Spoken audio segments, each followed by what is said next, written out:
नमस्कार दोस्तों, कैसे हैं आप सभी लोग। आशा करता हूं आप सभी कुशल मंगल होंगे। तो स्वागत है आपका हमारे YouTube channel study with Om sir में। तो दोस्तों, हमारे उत्तराखंड के प्रीवियस ईयर्स के क्वेश्चन पेपर्स को हल करने की आज की छठी क्लास होने जा रही है और इस क्लास के माध्यम से हम यह जानने का प्रयास करेंगे कि आयोग हमारे से किस तरह के क्वेश्चन पूछता है और वह किस टॉपिक पर केंद्रित होते हैं।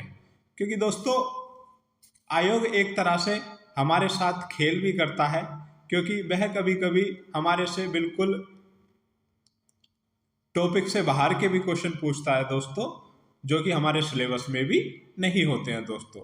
तो यह जानने का हम प्रयास करेंगे कि जो क्वेश्चंस होते हैं वह किस टॉपिक पर आधारित होते हैं और उनका एक केंद्र बिंदु किस किस ओर इशारा करता है दोस्तों।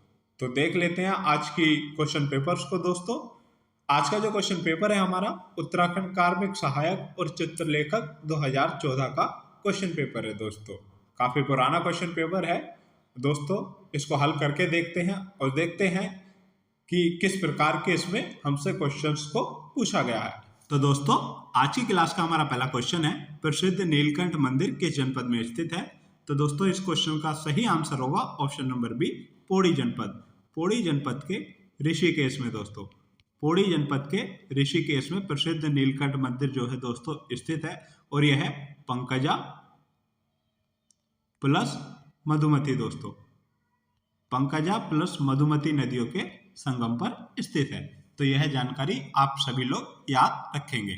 अब बढ़ते हैं हम अपने अगले क्वेश्चन की तरफ।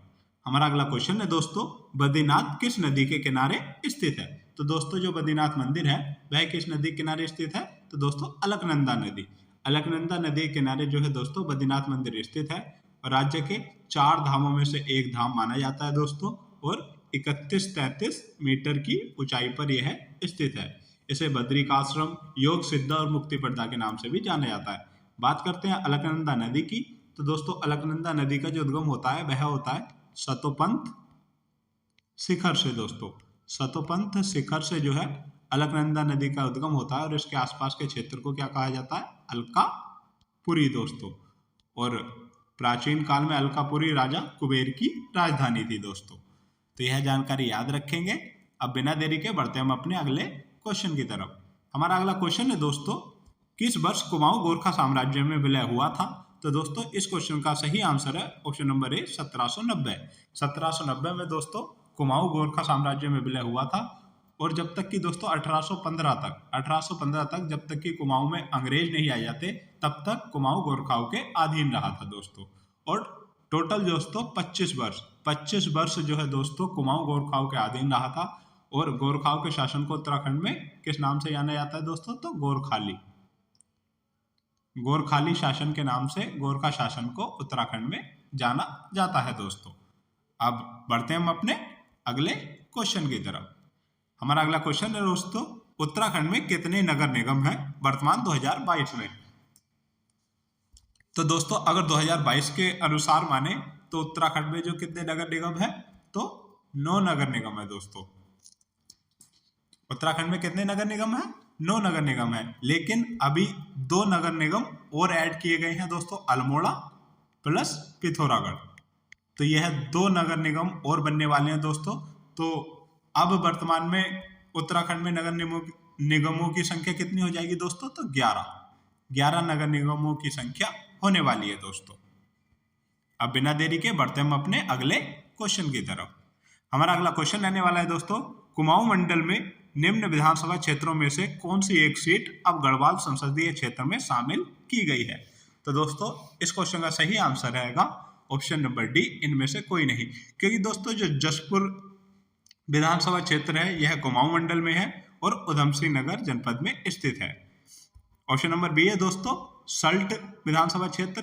तो दोस्तों, सल्ट विधानसभा क्षेत्र जो है अल्मोड़ा जनपद में स्थित है और यह भी कुमाऊं मंडल का हिस्सा है। और जो द्वारहाट विधानसभा क्षेत्र है यह भी अल्मोड़ा जनपद में स्थित है और कुमाऊं मंडल का हिस्सा है। तो दोस्तों, इनमें से कोई भी सीट जो है गढ़वाल संसदीय क्षेत्र में शामिल नहीं की गई है। अब बढ़ते हैं हम अपने अगले क्वेश्चन की तरफ। हमारा अगला क्वेश्चन है दोस्तों, question number 6, Hindustan machine tool उद्योग स्थित है। तो दोस्तों जो हिंदुस्तान मशीन टूल्स है HMT, वह कहाँ पर स्थित है दोस्तों? तो इस क्वेश्चन का सही आंसर है option number A, Ranibagh. Ranibagh Nainital दोस्तों, रानीबाग नैनीताल में दोस्तों हिंदुस्तान मशीन टूल उद्योग स्थित है दोस्तों। अब बढ़ते हैं अपने अगले क्वेश्चन की तरफ। हमारा अगला क्वेश्चन है दोस्तों, पंचेश्वर बांध का निर्माण किन नदियों के संगम पर प्रस्तावित है? तो दोस्तों बहुत ही इंपॉर्टेंट क्वेश्चन है। जो पंचेश्वर बांध है वह किन नदियों के संगम पर बनाया जा रहा है दोस्तों? तो इस क्वेश्चन का सही आंसर है option number C, Saryu plus Kali नदी। दोस्तों सरयू और काली नदी के संगम पर जो है पंचेश्वर बांध जो है दोस्तों 6840 मेगावाट की निर्माणाधीन परियोजना है दोस्तों। अब बिना देरी के बढ़ते हम अपने अगले क्वेश्चन की तरफ। हमारा अगला क्वेश्चन है दोस्तों क्वेश्चन नंबर 8, निम्न में से कौन यमुना बेसिन में मत्स्य खेत से संबंधित है? तो दोस्तों मत्स्य खेत यानी कि मत्स्य का आखेट यानी कि मछली मारने का खेल होता है दोस्तों, उसे मत्स्य खेत कहते हैं। और यमुना बेसिन में इस मत्स्य आखेट से संबंधित कौन सा मेला है दोस्तों? तो इस क्वेश्चन का सही आंसर है ऑप्शन नंबर बी, मोड़ मेला। मोड़ मेला जो है दोस्तों वह मत्स्य आखेट से संबंधित है यमुना बेसिन में। अब बिना देरी के दोस्तों बढ़ते हम अपने अगले क्वेश्चन की तरफ। हमारा अगला क्वेश्चन रहने वाला है दोस्तों, निम्न में से किस जिले की जनसंख्या जनगणना 2011 के अनुसार सबसे कम जनसंख्या है? तो दोस्तों उत्तराखंड का वह कौन सा जिला है जिसकी जनसंख्या 2011 की जनगणना के अनुसार सबसे कम है? तो इस क्वेश्चन का सही आंसर है ऑप्शन नंबर ए, बागेश्वर दोस्तों। बागेश्वर जिले की जो जनसंख्या है वह 2011 की जनगणना के अनुसार दोस्तों सबसे कम जनसंख्या है। अब बढ़ते हैं हम अपने अगले क्वेश्चन की तरफ। हमारा अगला क्वेश्चन है दोस्तों, गोरापंत का संबंध है। तो दोस्तों गोरापंत नाम से आशय है गोरापंत शिवानी दोस्तों। तो दोस्तों पूरा क्वेश्चन है कि जो गोरापंत शिवानी है उनका संबंध जो है किस क्षेत्र से है दोस्तों? तो बात कर लेते हैं गोरापंत शिवानी की। तो 1923 में दोस्तों राजकोट में इनका जन्म हुआ था दोस्तों। और इनका संबंध किससे है दोस्तों? तो इस क्वेश्चन का सही आंसर है ऑप्शन नंबर बी, साहित्य से। तो दोस्तों उत्तराखंड की एक प्रसिद्ध लेखिका है दोस्तों गोरापंत शिवानी। 1923 में जो है दोस्तों राजकोट गुजरात में इनका जन्म होता है और 2003 में जो है दोस्तों इनकी मृत्यु हो जाती है दोस्तों। अगर इनकी कहानी की बात करें तो लाल हवेली दोस्तों इनका कहानी संग्रह आता है दोस्तों। अगर यात्रा वृत्तांत की बात करें दोस्तों तो चरवैती और यात्रिक जो है इनके यात्रा वृत्तांत आते हैं। और सुनहु तात ये है अमर कहानी दोस्तों इनकी आत्मकथा है दोस्तों। तो इनके बारे में याद रखेंगे यह सभी जानकारी। अब बिना देरी के बढ़ते हम अपने अगले क्वेश्चन की तरफ। हमारा अगला क्वेश्चन है दोस्तों, मधुमिता बिष्ट का संबंध किस खेल से है? जो मधुमिता बिष्ट है दोस्तों उनका संबंध किस खेल से है? तो इस क्वेश्चन का सही आंसर है ऑप्शन नंबर सी, बैडमिंटन से दोस्तों। मधुमिता बिष्ट जो है बैडमिंटन खिलाड़ी हैं दोस्तों। इन्हें 1982 में अर्जुन पुरस्कार दोस्तों तथा 2006 में दोस्तों 2006 में इन्हें पद्म श्री दिया गया भारत सरकार के द्वारा। तो दोस्तों इनके अवार्ड के बारे में भी याद रखेंगे कि इन्हें अर्जुन पुरस्कार कब दिया गया? 1982 में और पद्मश्री 2006 में। और मधुमिता बिष्ट जो है दोस्तों राज्य की प्रसिद्ध बैडमिंटन खिलाड़ी हैं। अब बढ़ते हैं हम अपने अगले क्वेश्चन की तरफ। हमारा अगला क्वेश्चन दोस्तों, उत्तराखंड में सर्वाधिक ऊंचाई पर स्थित मंदिर है। तो दोस्तों उत्तराखंड में सर्वाधिक ऊंचाई पर स्थित मंदिर कौन सा है? तो इस क्वेश्चन का सही आंसर है ऑप्शन नंबर बी, तुंगनाथ पर्वत। तो जो तुंगनाथ मंदिर है दोस्तों उत्तराखंड में सर्वाधिक ऊंचाई पर स्थित मंदिर है दोस्तों। कितने मीटर की ऊंचाई पर? तो दोस्तों 3680 मीटर 3680 मीटर की ऊंचाई पर जो है तुंगनाथ मंदिर है दोस्तों। और राज्य के पंच केदारों में से जो है तृतीय केदार के रूप में जो है तुंगनाथ को जाना जाता है दोस्तों। किस पर्वत पर स्थित है दोस्तों? तो चंद्रशिला। कौन से पर्वत पर? चंद्रशिला पर्वत पर जो है दोस्तों तुंगनाथ मंदिर स्थित है। और किस जनपद में? तो रुद्रप्रयाग जनपद में दोस्तों। रुद्रप्रयाग जनपद में चंद्रशिला पर्वत पर जो है 3680 मीटर की ऊंचाई पर जो है दोस्तों तुंगनाथ मंदिर स्थित है दोस्तों, और राज्य के पंच प्रयागों में से एक है।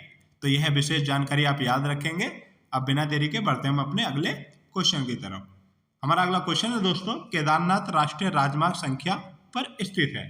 तो दोस्तों जो केदारनाथ है वह किस राष्ट्रीय राजमार्ग संख्या पर स्थित है? तो इस क्वेश्चन का सही आंसर है ऑप्शन नंबर डी 107 पर। केदारनाथ जो है 107 राष्ट्रीय राजमार्ग संख्या पर जो है दोस्तों स्थित है। अब बढ़ते हैं हम अपने अगले क्वेश्चन की तरफ। हमारा अगला क्वेश्चन है दोस्तों, होली हिमालय 1905 के लेखक हैं। तो दोस्तों होली हिमालय पुस्तक है जो 1905 में लिखी गई, इसके लेखक कौन है दोस्तों? तो इस क्वेश्चन का सही आंसर है option number B E Sherman Oakley दोस्तों। जो सरमैन ओकले हैं वह होली हिमालय पुस्तक के लेखक हैं दोस्तों। अब बिना देरी के बढ़ते हम अपने अगले क्वेश्चन की तरफ। हमारा अगला क्वेश्चन रहने वाला है दोस्तों, निम्न में से कौन सी गढ़वाली भाषा की पहली फीचर फिल्म है? तो दोस्तों हमें ऑप्शंस में से बताना है कि वह कौन सी फिल्म है दोस्तों जो गढ़वाली भाषा की पहली फीचर फिल्म है। तो दोस्तों इस क्वेश्चन का सही आंसर है option number A Jagwal. Jagwal जो है दोस्तों गढ़वाली भाषा की पहली फीचर फिल्म है। कब आई थी दोस्तों? तो 1983 में आई थी दोस्तों। 1983 में यह फिल्म आई थी और गढ़वाली भाषा की पहली फीचर फिल्म थी दोस्तों। और इसके निर्माता कौन थे दोस्तों? तो पारेश्वर गौड़ जो दोस्तों, पारेश्वर गौड़ जो है इसके निर्माता या निर्देशक थे दोस्तों। अब बढ़ते हैं हम अपने अगले क्वेश्चन की तरफ। हमारा अगला क्वेश्चन दोस्तों, कुमाऊं की लक्ष्मीबाई कहा जाता है। तो दोस्तों हमको बताना है जो कुमाऊं की लक्ष्मीबाई है वह किसे कहा जाता है दोस्तों? तो इस क्वेश्चन का सही आंसर है ऑप्शन नंबर ए जिया रानी को दोस्तों। जिया रानी को जो है दोस्तों कुमाऊं की लक्ष्मीबाई कहा जाता है। अगर इनके उपनामों की बात करें तो दोस्तों मौला देवी, इनका मूल नाम क्या आता है दोस्तों? मौला देवी आता है। इन्हें कुमाऊं की लक्ष्मीबाई या कुमाऊं की न्याय की देवी, कुमाऊं की न्याय की देवी, कत्यूरी वंश की राजमाता दोस्तों, कत्यूरी वंश की राजमाता, या पियोला या पिंगला दोस्तों, पियोला या पिंगला। इनके अन्य उपनाम आते हैं दोस्तों किनके? जिया रानी के दोस्तों। और इन्हें कुमाऊं की लक्ष्मीबाई, कुमाऊं की न्याय की देवी, कत्यूरी वंश की राजमाता, पियोला या पिंगला के नाम से भी जाना जाता है। और 1398 में दोस्तों 1398 में तैमूर लंग के साथ इन्होंने जो है दोस्तों रानी बाग का युद्ध किया जिसमें इनकी जीत होती है। और इसी जीत की खुशी में कुमाऊं में क्या मनाया जाता है दोस्तों? मकर संक्रांति के अवसर पर घुघुतिया दोस्तों, घुघुतिया त्योहार मनाया जाता है जिसे काले कोआ त्योहार भी कहा जाता है। तो यह जानकारी महत्वपूर्ण आप याद रखेंगे। अब बिना देरी के बढ़ते हम अपने अगले क्वेश्चन की तरफ। हमारा अगला क्वेश्चन है दोस्तों, निम्न में से कौन वैज्ञानिक है? तो दोस्तों हमको बताना है निम्न में से कौन वैज्ञानिक है। तो इस क्वेश्चन का सही आंसर है ऑप्शन नंबर सी ए व बी दोनों दोस्तों। जो श्री कृष्ण जोशी हैं और डॉक्टर देवांशिक भाकुनी हैं, यह दोनों जो है दोस्तों वैज्ञानिक है। बात करें श्री कृष्ण जोशी की दोस्तों, तो श्री कृष्ण जोशी क्या है? एक भौतिक वैज्ञानिक है दोस्तों। श्री कृष्ण जोशी एक भौतिक वैज्ञानिक है दोस्तों। और इनका संबंध किस जनपद से है? पिथौरागढ़ से। तो याद रखेंगे श्री कृष्ण जोशी एक भौतिक वैज्ञानिक हैं और इनका संबंध पिथौरागढ़ से है। बात करते हैं दोस्तों डॉक्टर देवांशिक भाकुनी की। तो दोस्तों डॉक्टर देवांशिक भाकुनी एक औषधि वैज्ञानिक है। ठीक है दोस्तों, डॉक्टर देवांशिक भाकुनी एक औषधि वैज्ञानिक है दोस्तों। और इनका संबंध अल्मोड़ा जनपद से है दोस्तों। इनका संबंध अल्मोड़ा जनपद से है। 1989 में दोस्तों 1989 में इनको क्या दिया गया? सीवी रमन पुरस्कार से इनको सम्मानित किया गया दोस्तों। तो यह जानकारी आप महत्वपूर्ण याद रखेंगे। अब बिना देरी के बढ़ते हम अपने अगले क्वेश्चन की तरफ। हमारा अगला क्वेश्चन है दोस्तों, केंद्रीय भवन अनुसंधान संस्थान है। तो दोस्तों जो केंद्रीय भवन अनुसंधान संस्थान है वह कहाँ स्थित है दोस्तों? तो इस क्वेश्चन का सही आंसर है ऑप्शन नंबर बी रुड़की में। रुड़की में केंद्रीय भवन अनुसंधान संस्थान स्थित है दोस्तों। इसकी स्थापना 1947 में की गई थी, जबकि इसे संस्थान कब बनाया गया दोस्तों? तो 1953 में। 1953 में इसको क्या बनाया गया? संस्थान बनाया गया दोस्तों। तो याद रखेंगे 47 में स्थापना और 1953 में जो है केंद्रीय भवन अनुसंधान को संस्थान बनाया गया दोस्तों। अब बिना देरी के दोस्तों बढ़ते हम अपने अगले क्वेश्चन की तरफ। हमारा अगला क्वेश्चन है दोस्तों, इंद्रमणि बडोनी को किस अन्य नाम से जाना जाता है? तो दोस्तों बहुत ही इंपॉर्टेंट क्वेश्चन है, इंद्रमणि बडोनी से संबंधित कि इनको किस अन्य नाम से जाना जाता है दोस्तों। तो इस क्वेश्चन का सही आंसर है ऑप्शन नंबर डी, उत्तराखंड का गांधी। इंद्रमणि बडोनी को दोस्तों उत्तराखंड का गांधी कहा जाता है। अगर इनके जन्म की बात करें तो 24 दिसंबर 1924 दोस्तों, 24 दिसंबर 1924 को इनका जन्म जो है टिहरी जनपद में हुआ था दोस्तों।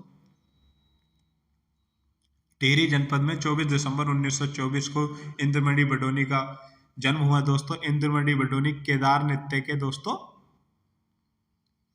कुशल नर्तक भी माने जाते हैं, केदार नृत्य के दोस्तों। 1967 से दोस्तों 1967 में देव प्रयाग से विधायक भी रहे।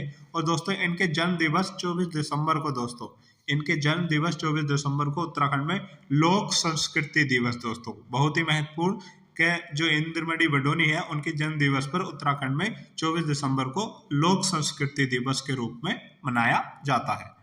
अब बिना देरी के दोस्तों बढ़ते हम अपने अगले क्वेश्चन की तरफ। हमारा अगला क्वेश्चन है दोस्तों क्वेश्चन नंबर 20। यह आज की क्लास का हमारा अंतिम क्वेश्चन रहने वाला है, तो देख लेते हैं इसको। उत्तराखंड सरकार का सचिवालय स्थित है। तो दोस्तों जो उत्तराखंड का सचिवालय है वह कहाँ पर स्थित है? तो इस क्वेश्चन का सही आंसर है ऑप्शन नंबर ए, देहरादून में। देहरादून में जो है उत्तराखंड का सचिवालय स्थित है। जबकि हमारा हाई कोर्ट कहाँ स्थित है दोस्तों? तो हाई कोर्ट नैनीताल में स्थित है दोस्तों। क्योंकि देहरादून दोस्तों, देहरादून हमारी क्या है? अस्थायी राजधानी है दोस्तों और गढ़वाल में स्थित है देहरादून जनपद। तो हमारे जो सचिवालय है वह गढ़वाल मंडल में स्थित है और हाईकोर्ट हमारा कुमाऊं मंडल में स्थित है दोस्तों। तो दोस्तों मैं आशा करता हूं आपको यह वीडियो बहुत ही अच्छे से समझ में आई होगी और मैंने एक एक टॉपिक बहुत ही अच्छी तरीके से आपको समझा पाया दोस्तों। आप इसी तरह लगातार मेहनत करते रहिए और लगातार आप हमसे जुड़े रहिए दोस्तों। आपके लिए हम ऐसी क्लासेस रोज लेकर आते रहेंगे दोस्तों। अब मिलते हैं हम अपनी अगली क्लास में, तब तक के लिए जय उत्तराखंड, जय भारत दोस्तों।